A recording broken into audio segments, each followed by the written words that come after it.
Hey there, James. Welcome to the Making Math Moments That Matter podcast. Thanks so much for joining us here today. Take a second, my friend. Introduce yourself to the Making Math Moments That Matter community. This is your first time on the podcast, and it's going to be your first time joining us at our annual virtual summit. James, welcome. Tell us a little bit about yourself. I appreciate that, Kyle. Hey, John. Glad to be here. I'm James O'Neill. I'm the founder of Mastery for All. Mastery for All is the business that I started to support the mastery of mathematics by providing professional development, coaching, and consulting to school leaders and math teachers as it relates to everyone being a mastery student. In my business, I really highlight the brilliance of Black boys because as I go around and consult and support, I see that Black boys are not scoring as well as many other demographics. And so I just want to bring to light what we are capable of and reminding teachers that we can do math as well.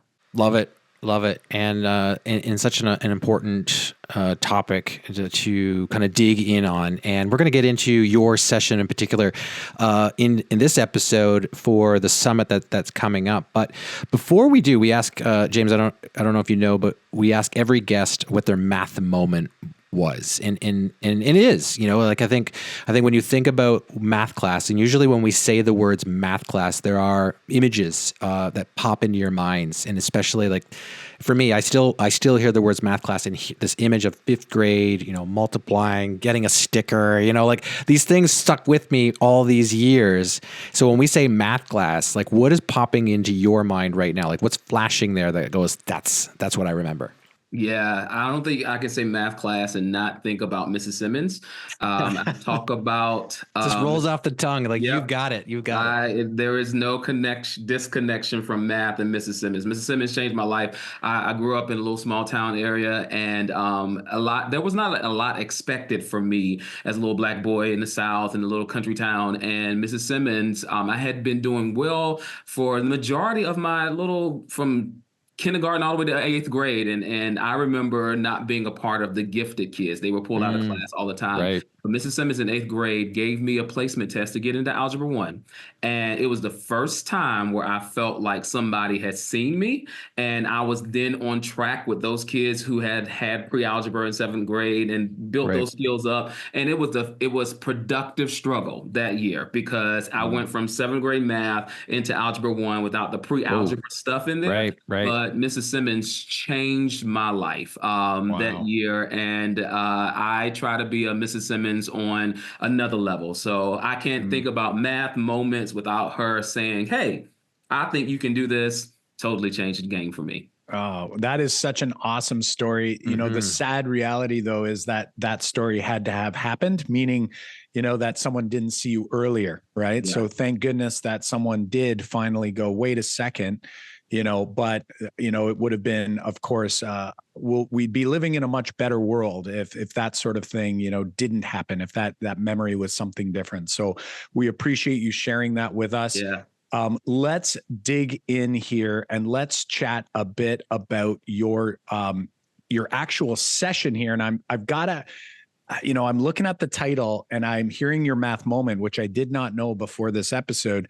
And your episode's all about making math make sense for kids. And I have to sort of make this assumption, and assuming is bad, they always tell you, but my assumption is that, your own experience probably impacted or influenced who you are now as an educator and what you're trying to do. And it sounds like maybe not just for the kids that are like James, who maybe had that skill set ready to go and no one maybe saw it in you, but it's almost like you're going, wait a second, what about the kids that maybe aren't ready yet? But it sounds like in your mind, you're saying that math can truly make sense. Like we believe here, math makes sense for everyone when we're given the proper time and support. So talk to us a little bit about your session, making math make sense for kids, and what, folks who attend this session are going to be learning about when they join you on the Math Summit.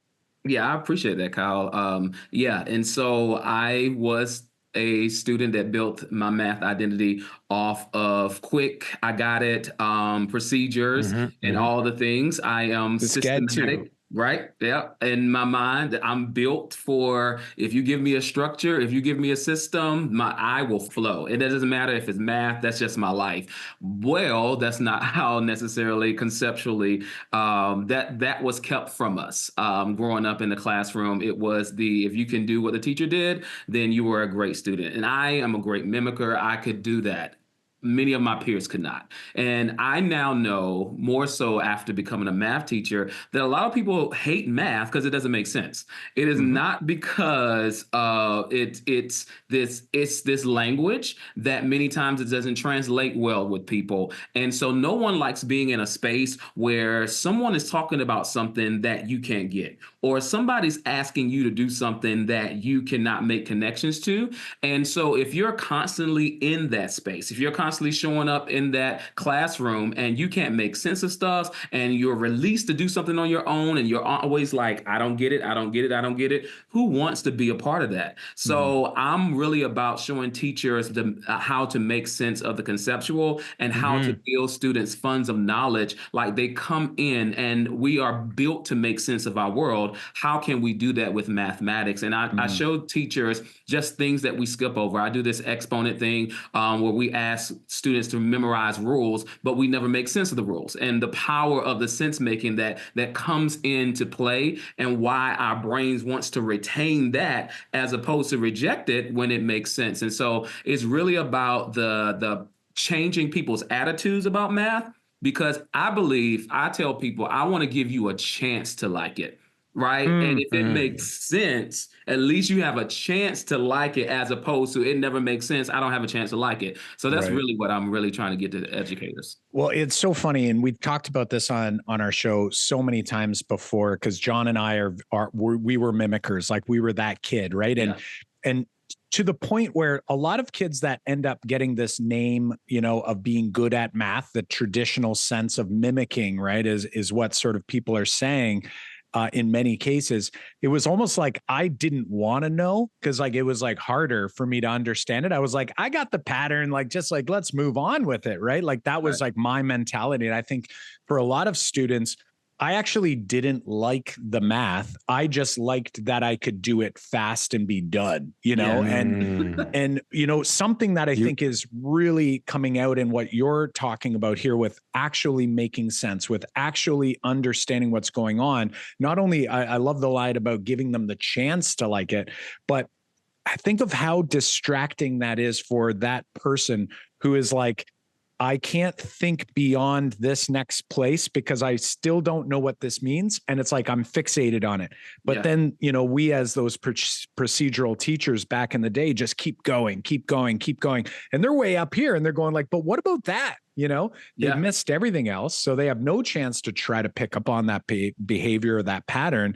And yet, here we are just trying to sort of memorize and regurgitate. So I'm wondering, like, at what point in your journey did you sort of like maybe clue into it? Was it already like, did you know this about yourself? I know for me, it took a while before I started to recognize who I was as a math student. I just thought I was good at it. And then I realized as I worked with other kids that, oh my gosh, there's like some kids that are like me. And then all these other kids tend to like not like it, and they want the sense making, and I didn't have that to give them. So tell us a little bit more about that, and like how are we going to maybe help more educators take that step so that we can meet the needs of all learners, not just the learners that are like us? Yeah, that's really good. So I did not have this come to Jesus moment until I was actually in college. And my professor at the time, Dr. Lee Stiff, who was an amazing mathematician, he was one of the first Black male presidents of NCTM. And so he was my professor. I didn't know how much of a big shot he was, but wrote books and everything. He literally asked us, and we were in this, all of us was in this math teacher cohort where we were all planning to be math teachers. He asked us one day, why does A squared plus B squared equal C squared? And we all looked at him and were just like, we don't know why. That's the rule. It's because we know how to work it. Like, we know when to use it. We know when you give us that ramp and we need to try to find that side. We know how to, we knew all the procedures, Sure. but no one could tell him why. And Dr. Lee Stiff had the ability to make you feel this small when you didn't know what you were talking about. And so he literally that day showed us a proof. Right. And when I tell you my mind just opened up as to why a squared plus b squared equals c squared, it was a simple proof about the squares on each side. You did the visual proof. Yes, how the areas of each square adds up to give you the hypotenuse, the square of the hypotenuse. And it just, I was like, why did someone keep this from me? And that day I realized that we were gate kept from the conceptual understanding of why, and it changed my life. And I went on a journey to discover why. Why does this work? Why does this work? Why does this work? But that was the day where my life just totally took another shift. That's another pivotal moment in your memory, your math moment memory bank, and I think I was teaching for 7 years before I saw that proof. And then I was like, oh my God. I was going to say, it's like I didn't have that moment as early as you. It's like, you're right. It was like 7-8 years into teaching where I'm like, I remember that some of our resources had,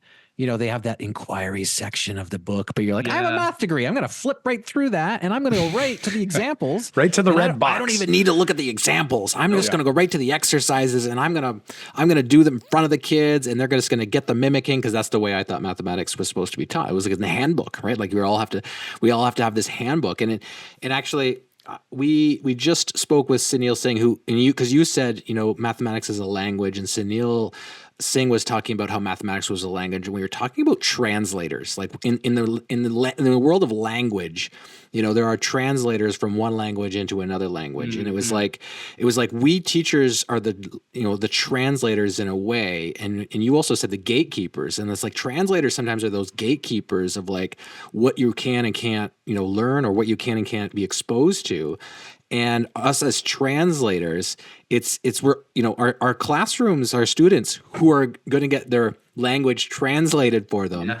It's all based off like how well we understand our own level of the language, so that we can translate it and give those students the experience of that world. But it has to be like how strong we are. And I think sometimes we take that for granted about real fluency around the math topics, because both Kyle and I have degrees in mathematics, and we taught procedurally the whole, those first 10 years without understanding there are different ways to see it. There are all different proofs around the Pythagorean theorem, and it was kind of like this understanding that we have to change things. And because, we are stuck in this, like, what's that phrase? Like curse of knowledge. Like you're stuck in it. Like this is the way it's supposed to be, and you can't see out of it, right? And I'm curious because I want to go back to Mrs. Simmons. Like, was Mrs. Simmons a teacher like that, or was Mrs. Simmons like the typical teacher, and it was like she saw you for who you were and gave you that chance you want to give other students, other people that you're working with? Like, was Miss Simmons a teacher like that, and you kind of picked up a little bit on that as well, or was Miss Simmons very traditional in that way? She was a mixture. So I remember this was like the first time in class where we were left to try to figure it out. It wasn't like this thing where you watch me do a problem, now you solve a problem. Mrs. Simmons, we actually engaged in math competitions. And I believe because she had that lens, like I can't be in the competition with you, right? Like you're going to have to try to make your own connections. And I think because she had that lens, she knew like in the classroom, I can't feed you everything. Like I'm going to get you to a certain place, and then I'm going to lead you to make sense of it. It was the first time where sense making started before I got into geometry. And this is the issue that I had with geometry. I hated geometry. And geometry was the first time where someone said, I believe in you enough to make all the connections. And I'm just like, what? Like on my own? Right? You want me to prove this theorem? You want me to make this proof? You want me to go and given this, prove this? What? I'm so used to having teachers tell me each step. And the reason why I hated geometry, because it was the first time where like you had to make sense of stuff, and I didn't have that mental practice. I didn't like it until I started to teach it, and I'm just like, this makes sense. And like I can see the connections now, and I don't have to hate this anymore. And so she was literally the teacher that really opened up, like, I believe in you. I'm going to give you this piece. Start bringing this together. You know, you're giving us some interesting thoughts here in our own journey. And, you know, I'm reflecting on the fact that it sounds like you had sort of this conceptual awakening earlier than, say, Jon and I did in our teaching careers. As Jon and I both, we had very similar paths where we taught very procedurally for a long time. And like, we didn't actually know, like we thought being procedural meant we understood, like we actually had conceptual understanding. It's like that ignorance, right? That you don't know what you don't know. And for many years, we were trying to engage kids to like math, but for the wrong reason, meaning like we were like trying all these other tricks to try to get kids to want to come to math class. We wanted to make the activity more interesting, but it was still procedural at its core. And I'm hearing that you had this like conceptual journey along the way. So my wonder for you is like, did you always sort of like see the actual conceptual understanding as the engagement key, like the key to engagement? Because I totally am in line with that now. Like now I'm like, the math can carry so much of the weight for engagement because it's like the epiphany, you know, the moment when you see like the light bulb moment for kids going off. When you're doing procedural math, there's no light bulbs going off. You know, there's like, hey, I'm done my work and I know how to repeat this over and over again. When they have that like, oh, so you mean when this happens, that happens, you go try it and try, you know, like, was that always the case for you? Like when you entered the class where you're like, hey, if I understand this well enough and if I can help the kids to understand it, like that's the engagement factor. Like, did you get to avoid all of, we'll call it the mistakes that we made early in the journey? I think a lot of teachers make these mistakes. Like, what did that look like and sound like for you? Yeah, so I call it the blimp. Like, I don't know if y'all are Marvel fans or whatever like that, but literally when Thanos snapped his fingers and like half the world disappeared, I got out of college and I share this story all the time, but all of a sudden everybody wants, like, we're now talking about math and we're now discovering and we're now in groups and there's think, pair, share and there's MLRs. Like, I'm like, what happened to the world? Because I didn't learn math like that. I was in a row and you did what the teacher did. It was almost like I was forced to try to see it another way because all of a sudden I got out of college and now the world was changing. There was this discovery of mathematics that was never there before. And so I think I was forced to actually become this person. And I had already started a journey already in college that I was just like, okay, I need to make more sense of stuff. And so when I got into the classroom, and one of you all talked about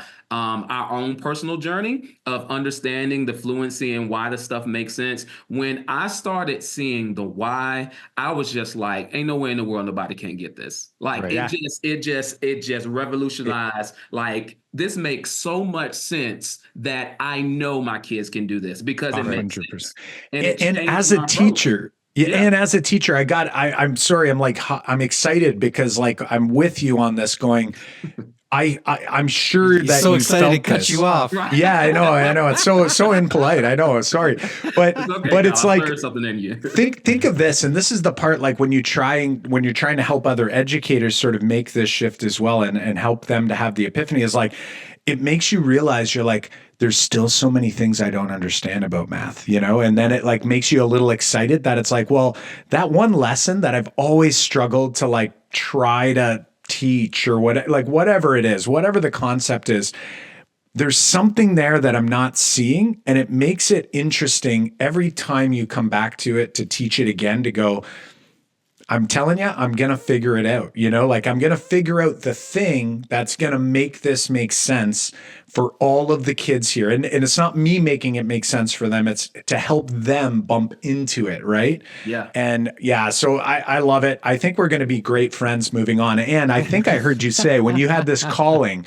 you know, you were talking about like the Marvel, you know, situation there. It's like, it sounds like you're a little bit of a math superhero in a way, right? Like you were getting called to this new world, right? You're on this new journey.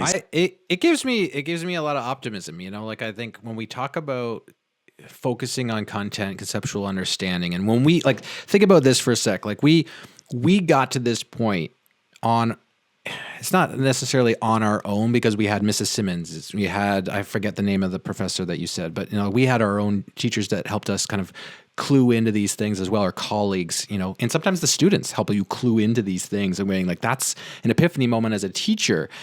And all three of us are focusing on the content, that procedural fluency, like the actual procedural part comes later, and we're focusing on the conceptual understanding as an important factor now, and we're trying to pass that to the students that we're serving now. And I have so much optimism because if we're creating classrooms of students who are seeing mathematics done that way and are performing mathematics done that way, and if we didn't even come from that experience, and that's happening, then think about the next generation of teachers who are coming out of these experiences and they're bringing that with them. And they either maybe don't have that like background that we just said, that we all came from these mimicking experiences. Like eventually someday down the line, that will be like, no, people are like, what do you mean? Like, what do you mean that's the way you did mathematics? Like, what do you mean that's the way you learned it? Like, that's because I think we're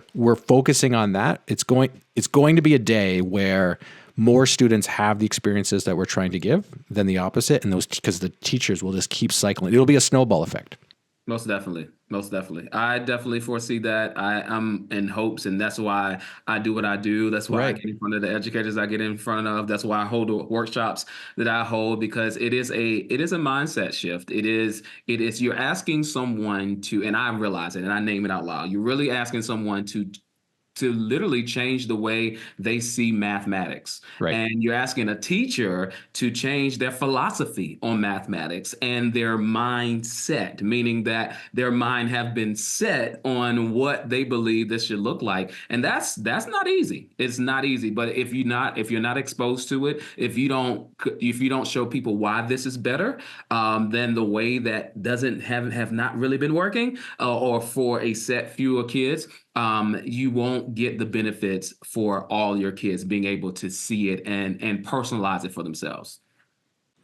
Now here's something, because this is I mean, I'm curious about your opinion on here. Like, you work with teachers on a regular basis. Like, what do you see as the major stumbling block to that shift in terms of classroom experience for, you know, teachers, trying different techniques, trying to, you know, make sense of the mathematics themselves so that they can make sense for their students? Like, there are teachers out there that it's either that's the block, or there's another block that's preventing a majority of teachers from changing this way. And that's the stumbling block that if we can get over that, then this is where this optimistic world is going to come from. Like, is it mindset that is really preventing us from, you know, generally making these changes? Or do you believe is there something else? Is there another blockage that is preventing, say, the average teacher from, you know, teaching the way you're teaching?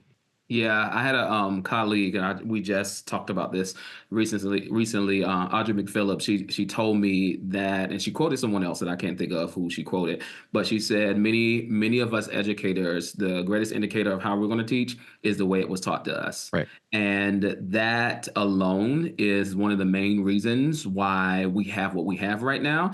And we still have a generation of us that are now going through that transformation, but it was not given to us that way. So the likelihood of us actually even knowing that this is a better way is not really high.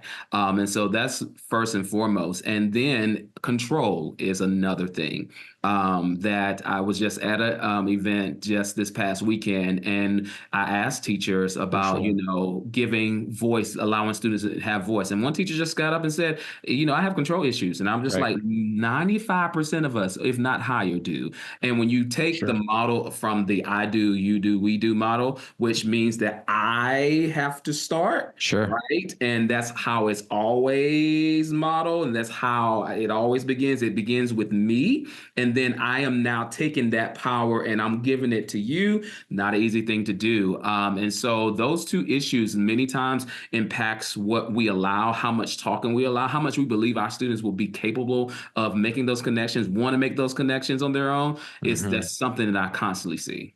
Totally. And, even as sort of a byproduct of that as well, or maybe it might actually be something that causes it to be a harder habit to break, is if I don't actually have a deep enough understanding in the math content myself, it's like, what am I setting the kids up to do?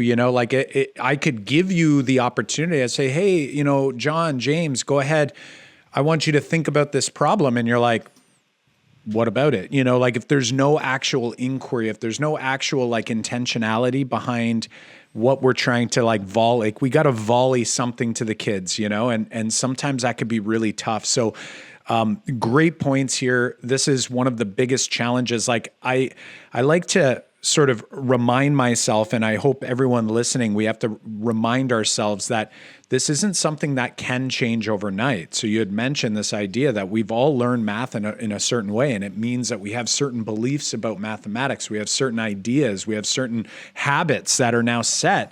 It's going to take a long time. That next generation is sort of what we're doing all of this hard work for. So really, while we want to see it happen sooner, we have to also give ourselves grace that our role in this, I think, is to start that shift and start that change, and not necessarily, beat ourselves up if we don't see it happening as soon as maybe we'd like. And I'm saying it out loud only to remind myself, because, this happens and it takes quite some time. So, James, I want to thank you for being here on the podcast, giving everybody an idea of who you are and what you're going to be bringing to the summit. So my question then is to leave the audience with, between now and when they attend your session, what would you say is the biggest takeaway you hope someone has taken here? And it's that thing that's going to go, you know what? I've got to go and sign up for James's session at that free summit coming up in the near future. Yeah, I think the biggest takeaway that I want anyone that shows up to the session to have is, if I can make sense of it, then I can help my students make sense of it, right? It goes back to the story that you all have talked about. There is a journey of mathematics loving and learning and understanding the why of it that is beautiful. And I realized that when I understood why, and I don't believe I'm a nerd enough all of us can do this. When I understood why, sure, I knew how powerful it was for me to give that to my kids and to allow them to discover it and empower themselves with the sense-making ability that's found in mathematics. And I believe ultimately that any participant is going to be there. They're going to see that if students can make sense of it, then they'll love it even the more, right? And so that's my goal. I love that. I love it, and it's such an important idea. So, folks, if you are listening to this episode right now, which you are because you just heard me say that, you need to head on over to makemathmoments.com/summit. Register for the summit right now. You're going to pick James's session. It's making math make sense for kids. And you're going to show up. He's said, hey, if you can make sense of it, then you can help your students. I think that's such an important idea. That's what you're going to get, plus more in that session. And the actual weekend is November 15th, 16th, and 17th, 2024. You can register for free for the entire weekend. makemathmoments.com/summit. James, we want to thank you so much. Where else could folks go to learn a little bit more about what you're doing in Mathland?